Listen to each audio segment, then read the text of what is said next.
Mattannur Uliyil നരയമ്പാറയിൽ rubber പുരയ്ക്ക് തീപിടിച്ചു. AK Ahmed കുട്ടിയുടെ ഉടമസ്ഥതയിലുള്ള റബ്ബർ പുരയ്ക്കാണ് തീപിടിച്ചത്. ശനിയാഴ്ച രാവിലെ 10:30-യോടെയായിരുന്നു സംഭവം.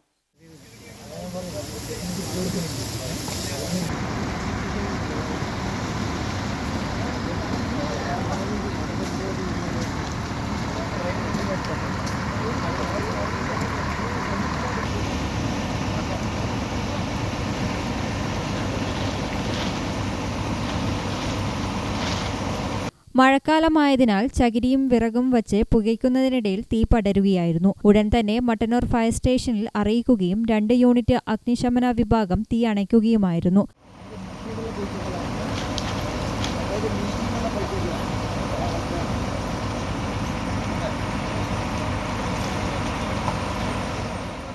നൂറോളം റബ്ബർ ഷീറ്റുകൾ കത്തിനശിച്ചു. സ്റ്റേഷൻ ഓഫീസർ പുരുഷോത്തമൻ, അബ്ദുൾ കരീം എന്നിവരുടെ നേതൃത്വത്തിലാണ് തീയണച്ചത്. ഗ്രാമിക ന്യൂസ്, മട്ടന്നൂർ.